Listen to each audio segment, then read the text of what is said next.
It's not looking good, everybody. It's not looking good. Sorry.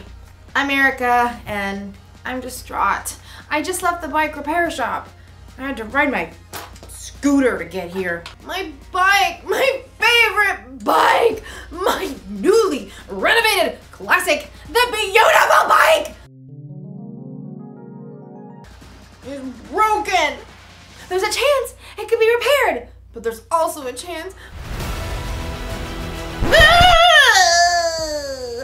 my bicycle has seen her last ride. It's not looking good, guys. I apologize. I'm not very good today at showing contentment. Contentment is learning to be okay with what you have. But how can I be okay with my bike I may not have anymore?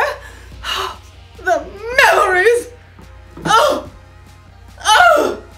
I did the wrong hand. I'll sure miss that old girl. You know, I don't think I'll ever be happy again. Unless they're able to repair my bike. Or unless I can save up enough money to buy a new bike. But until then, I guess I'm gonna have to be sad. Because my bike is broken. Because it's broken. In today's story, we'll hear about some people who were stuck somewhere between where they used to be and where they wanted to go. If only they could have been okay with what they had in the present. Hey, I have a scooter.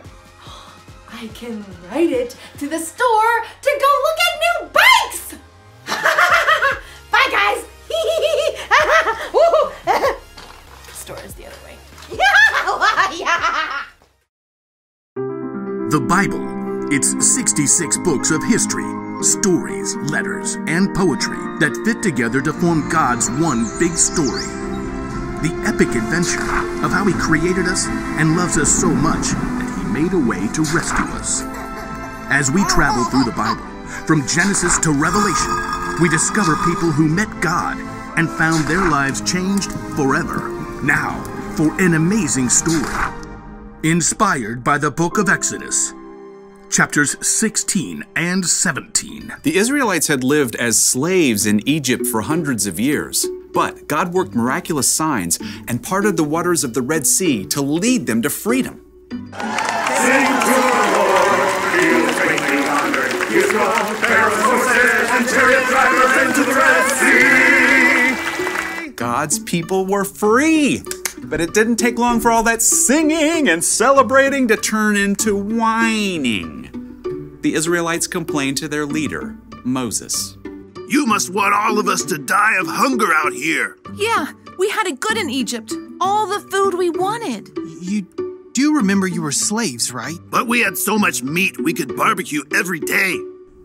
The people continued to grumble, so Moses took their complaints to the Lord.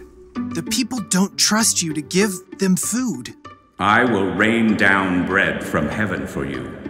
The people must go out each day. Have them gather enough bread for that day. Moses and Aaron called the people of Israel together to share God's words. Come to the Lord. He has heard you speak against him. As Aaron spoke, the glory of the Lord appeared as a cloud in the desert. Once again, God spoke to Moses. Tell the people, when the sun goes down, you will eat meat. In the morning you will be filled with bread. Then you will know that I am the Lord your God. Moses and Aaron told the people everything that God had said. In the evening, you will know that the Lord brought you out of Egypt, and in the morning you will see the glory of the Lord. He will give you meat to eat in the evening. He'll give you all the bread you want in the morning. Ha! Seeing is believing. Then you should probably look over there. Whoa. A large flock of quail, more birds than anyone had ever seen, settled upon the camp like a twittering, fluttering ocean. Quail barbecue for dinner! That evening, everybody in the camp ate their fill. And in the morning, heavy dew settled on the ground. And as it dried, it left something behind. What's this? Looks like snow. Like what? The stuff that falls on mountaintops. Flaky, white, tastes like honey. This is manna. It's the bread the Lord has given you to eat. Gather only as much as you need for the day. What about tomorrow? Don't keep any of it until morning. God will give us what we need then. The Israelites gathered up the manna, sharing until each family had enough. Manna cakes, manna pudding, manna tostadas. Manna and quail pizza. Some people disobeyed God and tried to keep leftovers until the next day. Ew. But any manna kept overnight, filled with maggots. As long as the Israelites stayed in the desert, the Lord provided fresh manna for them to eat every single morning. Time to move camp. The Israelites soon moved to their next camp in Rephidim, and although manna was plentiful, fresh water was not. Seriously? I am so parched. Even though God had worked miracle upon miracle and provided food from nowhere, the Israelites still panicked. They turned on Moses once again. Give us water to drink right now. Why are you arguing with me? Don't you trust the Lord? Why did you lead us out of Egypt? At least we had water there. Now we're all going to die of thirst. The Israelites were so angry, they actually picked up stones to throw at Moses. Frustrated, Moses cried out to the Lord. What am I going to do with these people? They're ready to kill me. Go out in front of the people. Take the walking stick you used when you struck the Nile River.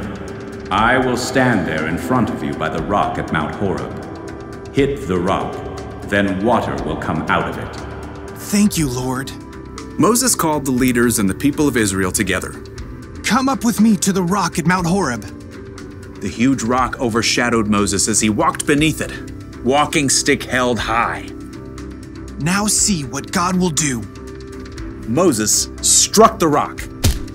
Immediately, God caused cold, clear water to gush from the rock, forming a rushing stream below.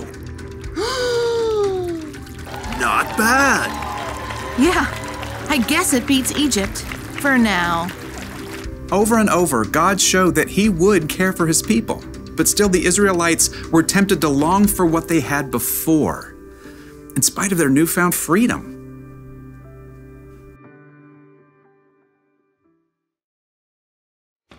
The Israelites were slaves in Egypt, but then God rescued them and brought them into freedom. You'd think they would be overjoyed, but instead, they whined and complained about what they didn't have. Now, it's easy for us to look back at the Israelites and think, how could they act that way? Didn't they realize what God had done for them? But the truth is, we can sometimes whine and complain when we don't immediately get what we want. Sometimes we look backwards, like when we start a new school year. My teacher last year didn't give us much homework. Sometimes we look to the future, like when we're waiting for something exciting. I want Christmas to be here right now!